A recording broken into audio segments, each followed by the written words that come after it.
Hello and welcome to the My School channel. My name is Angela, and in this video we're going to continue the government topic by topic video lesson. So this is the second video for the topic constitutional developments, the independence and post-independence constitution. So please stay with us, don't go anywhere, we'll be right back.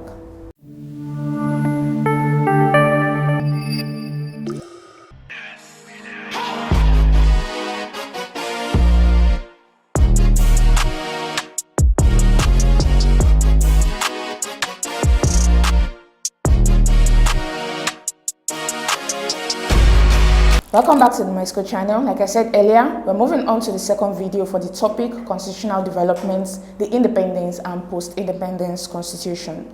Now we're moving on to political developments in Nigeria from 1963 to 1979, where we're going to discuss those political developments that led to the creation of the Second Republican Constitution of 1979. So we're going to begin with the First Republic. In 1963, Nigeria became a republic, severing its last constitutional ties with Britain. So the Republican Constitution replaced the 1960 Independence Constitution. So in the previous video lesson, we talked about how the Republican Constitution was born out of two reasons. The first reason was the fact that so many sovereign nations in Africa were transitioning to a Republican system of government, Ghana for example, and so Nigeria wanted to follow suit. Then another reason was because of the regional and ethnic tension going on within the country. They felt like the creation of a new constitution would help to resolve some of the issues that were present in the Independence Constitution. So as a result of the creation of this Republican Constitution, Nnamdi Azikiwe became Nigeria's first president. He was a ceremonial president. Before the creation of the constitution, he was regarded as the Governor General of Nigeria. But now with the creation of this new constitution, his title changed to ceremonial president. So he performed ceremonial functions. Then Abubakar Tafawa Balewa remained the prime minister of the country. He was responsible for day-to-day affairs within the country. The First Republic retained the parliamentary system of government and maintained regional autonomy. So we had the northern, western, eastern, and later the midwestern region. So we're still practicing regionalism. But now there was the creation of the midwestern region to resolve some of the ethnic tension going on within the country. Some of the minority ethnic groups felt like they needed a region so that they can be able to represent themselves adequately on the national stage. So all of this did not resolve the regional and ethnic tension that was going on in the country. And as a result of that, there was the first military coup in Nigeria. Members of the military within the country felt that there was a lot of corruption going on among the political class, and they were not doing anything to resolve some of the tensions that were going on. So they felt that a coup needs to take place in order to get rid of most of these members of the political class and then undertake a revolution within the society. So the first military coup, led by Major Chukwuma Kaduna Nzeogo and other young officers, took place on 15th January 1966. So that was the date of the first military coup in Nigeria. So many different people were killed. For example, Prime Minister Abubakar Tafawa Balewa was killed. The Premier of the Northern Region, which was Ahmadu Bello, was killed as well. And Samuel Oladoke Akintola, the Premier of the Western Region, was killed. So many other people were killed. So after all of these things happened, Major General Johnson Agoyin-Ironsi became head of state, and he suspended the constitution and established military rule. So he became the leader of the country, the first military head of state in Nigeria. So when he took over, he also established a unitary system of government to replace the federal system of government that was adopted under the Republican Constitution of 1963. So the reason for doing that is to promote unity within the country. Remember that a unitary system of government is designed to allow only a central authority to take over the administration of affairs within the states. So there were no longer regions. The regions were dismantled, and everybody answered to the central authority, which was headed by General Johnson Agoyin-Ironsi. He wanted to promote unity within the nation. But this did not last long because so many people were still aggrieved by the fact that the people who were killed during the coup were mostly northern and western leaders. Most of the eastern leaders were not killed during the coup. So because of that, the northern officers staged a counter coup which killed Agoyin-Ironsi. This occurred in July 1966. Agoyin-Ironsi's rule lasted for only 5 months, after which Lieutenant Colonel Yakubu Gowon emerged as the head of state. Now let's move on to the next slide. Alright, so as a result of the rising ethnic tension, especially following the 1966 coups and mass killings of Easterners in the north, there was political unrest in the country. So you can see that the regional and ethnic tension continued to escalate within the country. The Eastern region under Lieutenant Colonel Chukwuemeka Odumegu Ojukwu threatened to secede and become the Republic of Biafra. But in order to weaken the Eastern's influence and to reduce regional domination, General Gowon announced the creation of 12 states from the 4 regions in a national broadcast. So at first, when Yakubu Gowon took over power from Aguiyi Ironsi, he re-established the federal system of governments. But now, in the wake of the secession of Biafra from Nigeria, he decided to divide the country into 12 states. Rather than having 4 regions, we would have 12 states. So that feeling of belonging to a particular region would be removed from national discussion. Each of these 12 states are divided not along ethnic lines this time around, but according to their population. So each of these 12 states were now divided not along regional lines, but according to the population within that particular area. So this happened on May 27, 1967, but this did not stop the Biafrans from seceding from Nigeria. So on May 30, 1967, Lieutenant Colonel Odumegu Ojukwu declared Biafra's secession. So this began the Nigerian Civil War that took place within the space of 3 years. So Lieutenant Colonel Odumegu Ojukwu declared the Eastern region as the Republic of Biafra. The Nigerian Civil War, also known as the Biafran War, lasted from July 1967 to January 1970. The war ended with Biafra's surrender and Gowon's declaration of no victor, no vanquished. So we're going to discuss a lot more on the Nigerian Civil War in our upcoming video lessons. But for now, the Civil War ended, and then Yakubu Gowon launched a 9-point program for reconstruction, reconciliation, and rehabilitation. So this was a policy that was meant to reintegrate the Easterners back into the Nigerian society and to ensure that all of those people that were affected by the war were given an opportunity to start over within the Nigerian society. Now let's move on to the next slide. Alright, so now we're going to discuss the oil boom of the 1970s. This is another very important thing that occurred during that period. So there was a rise in economic growth due to the oil boom. An oil boom is a period where the oil prices increases, and this leads to a major surge in the amount of revenue that is generated from oil. So this occurred in the 1970s, but corruption, delays in transition to civilian rule, and inefficiencies still persisted within the society. So in 1974, Gowon postponed the promised handover to civilian rule in 1976. He had earlier promised the people that he was going to transition the country back to civilian rule, but he decided to postpone this instead. This is because of the amount of revenue that has been generated from oil. Lots of people were still partaking in the corruption that was going on in the society at that time. So General Muritala Mohammed led a bloodless coup while Gowon was at an OAU summit in Kampala, Uganda, and then he took over. He became the next military head of state. So Muritala initiated swift reforms. He sacked corrupt public officials. He also commenced civil service reforms. That's the reform of the civil service to ensure that corruption was not the order of the day within the society, and he set 1979 as the date for the return to civilian rule. So at this time, a lot of people felt like Muritala Mohammed held promise that a transition to civilian rule was going to happen. So he also created 7 new states to increase the states from 12 to 19. So it is under Muritala Mohammed that the states were increased from 12 to 19. He also announced the relocation of the Federal Capital Territory from Lagos to Abuja, again to relieve some of the ethnic tensions that were going on within the society. Lagos was very close to the Western region, was essentially a part of the Western region, and he wanted to move that to the center of the country in order to ensure that there is no feeling of impartiality among the various regions or states within the country. After this, he was killed in a failed coup led by Lieutenant Colonel Bukadimka, and his deputy, Lieutenant General Olusegun Obasanjo, succeeded him as the head of state.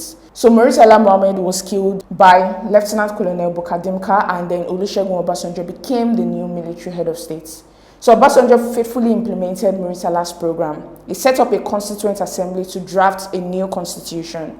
He also oversaw the 1979 Constitution, which introduced the presidential system of government, which is modeled after the United States of America.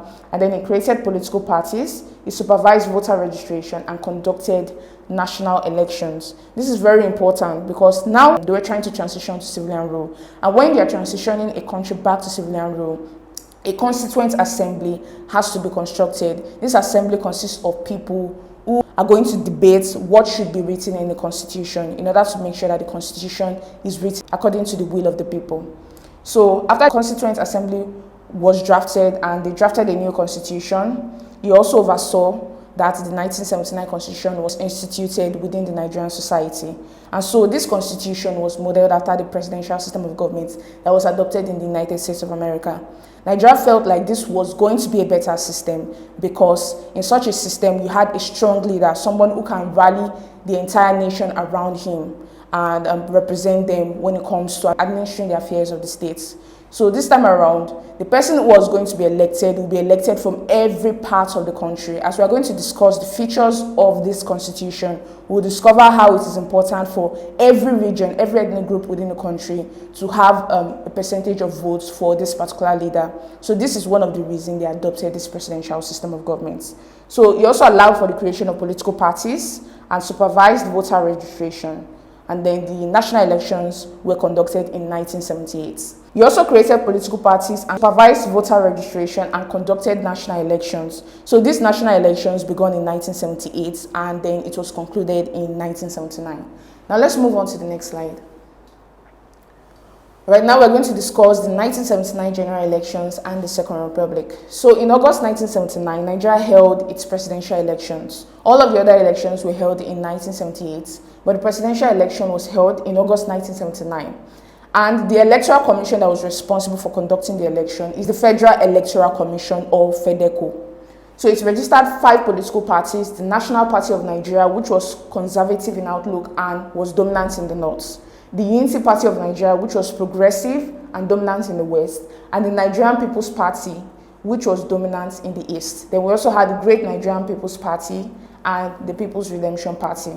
So it's important to note that despite the fact that this presidential system of government wanted the creation of political parties that were not divided along ethnic lines, this did not happen. So many of these new political parties were still divided along ethnic lines. We can see that the MPN was dominant in the north, the UPN was dominant in the west, and the NPN was dominant in the east. So we are still seeing a repeat of what happened under the first Republican Constitution. So Alhaji Shehu Shagari, the presidential candidate for the National Party of Nigeria, NPN, won the presidential election with 25% in 12 states and at least 2/3 of the votes nationally. So under this 1979 constitution, it is stipulated that the presidential candidate has to get majority of the votes from 13 of the 19 states within the federation. If they are not able to gather the popular votes of 13 states, a new election will have to be conducted. But after the first election was conducted, there was the famous 12 2/4 controversy, where they discussed whether 25% of votes in 12 states and 1/3 of votes in the 13 states constituted 2/3 of 19 states. So this Supreme Court ruled in Shagari's favor. So we can already see that there was still a problem with the 1979 constitution.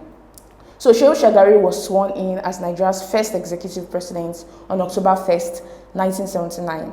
So this began the Second Republic. Now let's move on to the next slide. Right now we're going to discuss the Second Republican Constitution of 1979 in detail. So after 13 years of military rule following the collapse of the First Republic in 1966, the Murtala Obasanjo regime committed to returning Nigeria to democratic governance. So a constitution drafting committee was first established in 1975, and this drafting committee was chaired by Chief Rotimi Williams. So the committee was designed to recommend a suitable framework for democratic rule. So after the committee met and discussed the framework for this transition, a constituent assembly was then set up in 1977 to deliberate on the CDC's proposal and produce a final constitution. Remember, we discussed earlier that constituent assembly is designed to discuss how a new constitution should be drafted according to the will of the people. So this assembly did so, doing that with the CDC's proposal, the Constitution Drafting Committee's proposal. So the military government adopted and promulgated the 1979 Constitution. So under a military regime, laws that are created by the military leaders are referred to as decrees, and they are promulgated. So these laws are not created by legislative assembly, but are created by the military leaders themselves. And in order for this constitution to become legal, it had to be promulgated by the military leader in power. So he did so, and the constitution came into effect on October 1st, 1979 to usher in the Second Republic. So the Constitution replaced the parliamentary system of government with an American-style presidential system, aiming to reduce ethnic rivalry and political instability. Again, they wanted to unify the country under the leadership of one person who can gather the votes of majority of the people within the nation.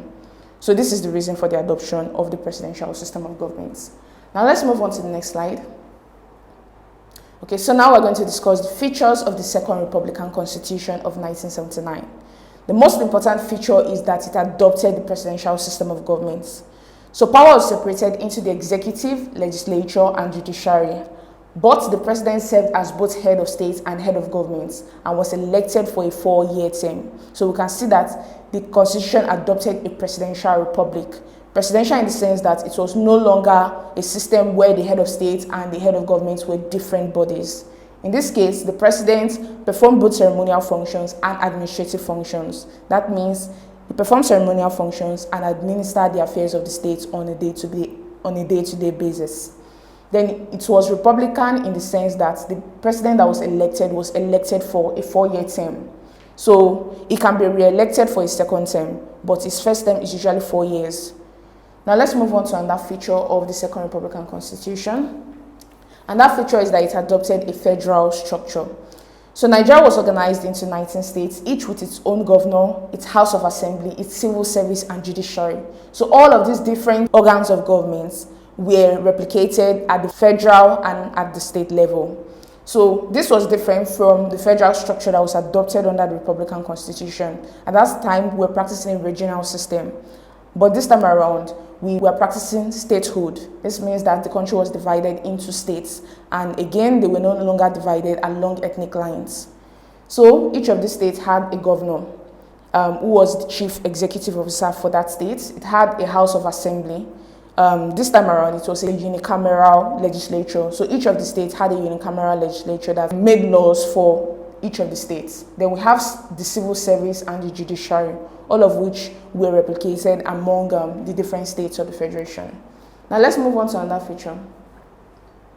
So another feature of the Republican Constitution is the presence of bicameral legislature. So the National Assembly comprised the Senate, which is the upper house, which was composed of 95 members, and the House of Representatives, the lower house, which was composed of 450 members. So remember, at the national level, there was a bicameral legislature, the House of Senate and the House of Representatives. But at the state level, we had a unicameral legislature.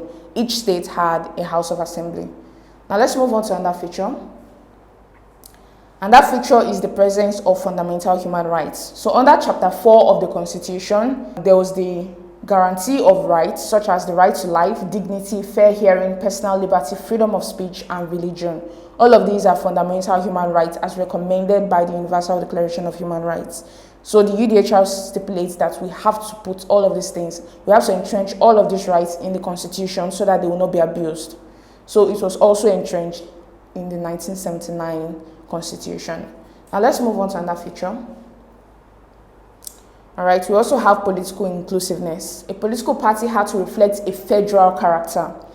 This means that it has to draw support from at least 2/3 of the states. That's 13 out of the 19 states. So presidential candidates must win 1/3 of the votes in 2/3 of the states to be declared the winner. So this was how the 1979 Constitution was structured. If they can't win the support of at least 2/3 of the states, they can't be declared president. They wanted to ensure that the federal character was adopted. Federal character has to do with ensuring that every part of the country is represented in every office and in every institution within the society. So political inclusiveness was a fundamental feature of the 1979 Constitution. Now let's move on to another feature. Okay, we also have independent judiciary. So the courts were autonomous with a Supreme Court as the highest appellate court. The Judicial Service Commission was also created to protect judicial independence. So just like the 1963 Constitution, the Supreme Court was still the highest court of appeal within the country. But this time around, the Judicial Service Commission was introduced. So this commission was established to manage the appointment, the remuneration, and the retirement of judges within the Supreme Court. So they were the ones who recommended the chief justices to the president so that he can appoint them and the legislature can approve the appointment. So without this Judicial Service Commission, the judiciary will not be independent because the executive can choose to sack any judge if they do not rule in their favor. So with the creation of this independent commission, they were able to manage the affairs of judges to prevent them from being abused by other organs of government. Now let's move on to another feature. And that feature is the presence of the federal character principle. The federal character principle ensured equitable representation of all ethnic and regional groups in public service and government appointments. So this means that it's not just the office of the presidency that adopts this federal character principle. Every public service within the nation also adopts this principle. They also ensure that every region within the state is represented at every institution, every agency within the society. Now let's move on to another feature. Okay, so we also have electoral provisions. The Constitution provided guidelines for general elections, political parties, and the Federal Electoral Commission, or FEDECO. All of these institutions are very important in a democratic society. It is designed to ensure that citizens are allowed to select leaders of their choice who are going to rule them and represent their interests when they get into power. So we've come to the end of this segment of the video lesson. I believe it was educative and enlightening. If you would like to continue this journey with us, please go down to the link in the description below. This takes you to my school website where you can subscribe for the government topic by topic video lesson. There you can continue on this journey with us. So there we're going to be talking about the structure of the legislature, the executive, and the judiciary under the 1979 Constitution. So I hope to see you there. I believe you're enjoying this content. If yes, please do not forget to hit the like button, click on the subscribe button, and lastly, tap on the notification bell to get informed as soon as we release next videos.